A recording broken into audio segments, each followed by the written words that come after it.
తెలంగాణలో ఆర్టీసీ సమ్మె వేళ కీలక పరిణామాలు చోటు చేసుకుంటున్నాయి. ఈ అర్ధరాత్రి నుంచి సమ్మె ప్రారంభమైతే దాదాపు 6,000 బస్సులు నిలిచిపోనున్నాయి.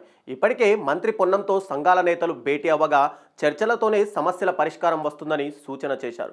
మరోవైపు సమ్మెకు వెళ్తే ఎప్మా ప్రయోగిస్తామని ఆర్టీసీ యాజమాన్యం హెచ్చరించింది.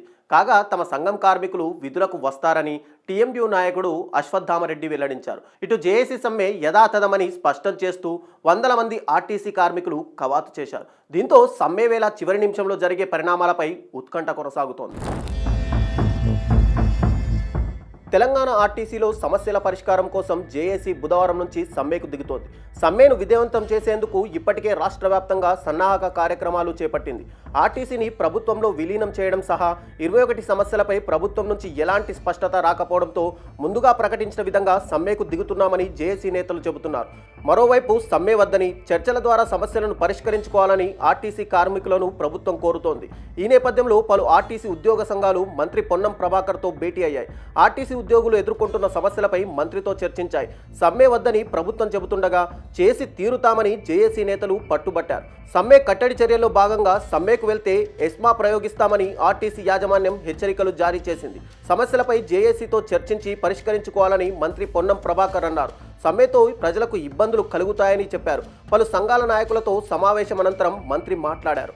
ఆర్టీసీ ఉద్యోగుల సమస్యలు విని పరిష్కరించేందుకు తనతో పాటు ముఖ్యమంత్రి కార్యాలయం తలుపులు తెరిచే ఉంటాయన్నారు. ఆర్టీసీ సంస్థ పరిరక్షణ, కార్మికుల సంక్షేమ, ప్రయాణికుల సౌకర్యం ఈ మూడింటికి ప్రాధాన్యమిస్తున్నామని చెప్పారు. 16 నెలల్లో ఆర్టీసీ ఎన్నో మంచి కార్యక్రమాలు చేశామని, ఉద్యోగులకు 2013 నుంచి చెల్లించాల్సిన బాండ్ మొత్తం 400 కోట్లు చెల్లించామని చెప్పారు. పీఎఫ్ ఆర్టినైజేషన్ సుదీర్ఘకాలంగా పెండింగ్లో ఉన్న 1,039 కోట్లు చెల్లించామన్నారు. ఆర్టీసీలో కారుణ్య నియామకాలు చేపట్టడంతో పాటు కొత్తగా 3,038 ఉద్యోగాలు భర్తీ చేశామని చెప్పారు. సమ్మెకు పట్టుబడకుండా చర్చలకు రావాలని విజ్ఞప్తి చేశారు. సమ్మె మొదలైతే ఎస్మా తప్పదని ఆర్టీసీ యాజమాన్యం హెచ్చరించింది. ఎస్మా చట్ట ప్రకారం ఆర్టీసీలో సమ్మెలు నిషేధమని యాజమాన్యం ప్రకటించింది. సంస్థ నిబంధనల మేరకు సమ్మె చట్ట వ్యతిరేకమైనదని, సమ్మె పేరుతో ఉద్యోగులను ఎవరైనా బెదిరించినా, విధులకు ఆటంకం కలిగించినా బాధ్యులపై చట్ట ప్రకారం కఠిన చర్యలు తప్పవని యాజమాన్యం హెచ్చరించింది. ఆర్థిక కష్టాల్లోనూ ఉద్యోగుల సంక్షేమానికి మొదటి ప్రాధాన్యం ఇస్తున్నామని, ఇప్పుడిప్పుడే కోలుకుంటూ అభివృద్ధి పదంలో పయనిస్తున్న సంస్థకు సమ్మె తీరని నష్టం కలిగిస్తుందని ఆర్టీసీ యాజమాన్యం పేర్కొంది. సమ్మె వల్ల సంస్థకు నష్టం వాటిల్లుతుందని, ఒక వర్గం తమ మనుగడ కోసం చెప్పే మాటలకు ప్రభావితమై సమ్మెకు వెళ్తే సంస్థతో పాటు ఉద్యోగులకు నష్టం జరుగుతుందన్న విషయం మర్చిపోవద్దని సూచించింది. దీంతో ఈ రాత్రి వరకు కీలక పరిణామాలు చోటు చేసుకునే అవకాశం కనిపిస్తోంది.